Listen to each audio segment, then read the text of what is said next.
Pemenuhan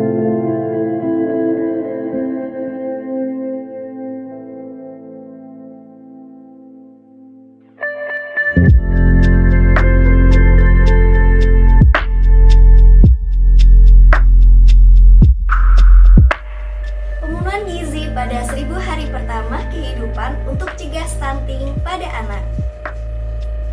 Bahaya stunting mengancam anak dan bangsa kita.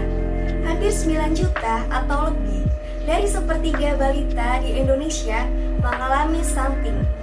Jika situasi ini dibiarkan saja, maka generasi Indonesia ke depannya akan semakin menurun dan tidak berkualitas. Stunting adalah ketika balita lebih pendek dari standar tinggi badan seumurnya.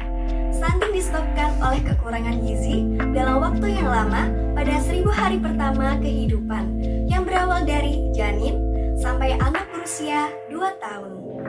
Perkembangan otak dan fisik pada balita stunting akan menjadi terhambat. Mereka akan rentan terhadap penyakit. Akibatnya, anak stunting akan sulit berprestasi karena penurunan tingkat kecerdasan atau EQ pada anak, serta stunting dapat meningkatkan risiko kematian. Menurut WHO, apa aja sih dampak yang ditimbulkan dari stunting? Ternyata dampak yang ditimbulkan dari stunting dapat dibagi menjadi dua. Yang pertama, dampak jangka pendek dan dampak jangka panjang. Untuk yang dampak jangka pendek, dicirikan dengan yang pertama, adanya peningkatan angka kejadian, kesakitan, dan kematian. Yang kedua, adanya perkembangan kognitif, motorik, dan verbal. Yang ketiga, adanya peningkatan biaya kesehatan. Terdapat 5 dampak jangka panjang pada stunting. Yang pertama, postur tubuh yang tidak optimal saat dewasa, lebih pendek dibandingkan pada umumnya. Yang kedua, meningkatkan resiko obesitas dan penyakit lainnya. Yang ketiga, menurunkan kesehatan reproduksi. Yang keempat, kapasitas belajar dan performa yang kurang optimal saat masa sekolah. Yang kelima, produktivitas dan kapasitas kerja yang tidak optimal. Untuk yang pertama yaitu peningkatan makanan pendamping ASI melalui strategi seperti penyuluhan tentang gizi buruk dan konseling gizi. Suplemen makanan di daerah rawan pangan secara substansial sehingga dapat mengurangi stunting dan beban terkait penyakit.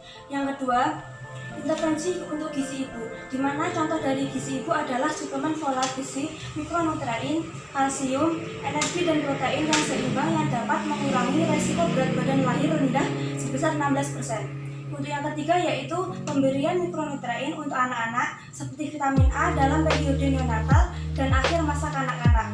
Suplemen zinc, suplemen zat gizi untuk anak-anak di daerah malaria tidak endemik dan promosi garam yodium. Untuk yang keempat, intervensi pengurangan stunting jangka panjang yang harus dilengkapi dengan perbaikan dalam faktor-faktor penentu gizi seperti kemiskinan, pendidikan yang rendah, beban penyakit, dan kurangnya pemberdayaan perempuan. Kelima, pemenuhan kebutuhan zat gizi bagi ibu hamil, di mana ibu hamil harus mendapatkan makanan cukup gizi, suplementasi zat gizi seperti zat besi, dan kesehatan yang terpantau. Untuk yang keenam, yaitu memantau pertumbuhan balita di posyandu merupakan upaya strategis untuk mendeteksi dini terjadinya gangguan pertumbuhan. Untuk yang terakhir yaitu meningkatkan akses terhadap air bersih dan fasilitas sanitasi serta menjaga kebersihan lingkungan. 7 adalah edukasi masyarakat, yang ke-8 adalah jaminan kesehatan nasional, 9 jaminan persalinan universal, dan yang terakhir yaitu bantuan keluarga miskin. Apa sih faktor risiko penyebab dari stunting? Nah, faktor risiko penyebab dari stunting ada 7. Pertama, kurangnya pemberian ASI eksklusif. 2. Pola asuh kurang baik. 3. Pendapatan keluarga yang minimal. 4. Tingkat pendidikan ibu yang rendah. 5. Balita yang memiliki jumlah saudara lebih dari 5. Ke-6. Balita yang memiliki riwayat infeksi. Dan yang ke-7, balita yang tidak memanfaatkan pelayanan posyandu. Mari kita lakukan pemenuhan gizi pada 1000 hari pertama kehidupan pada anak untuk cegah stunting. Agar anak-anak kita sebagai generasi muda bangsa Indonesia selanjutnya menjadi anak yang sehat, cerdas, dan berkualitas.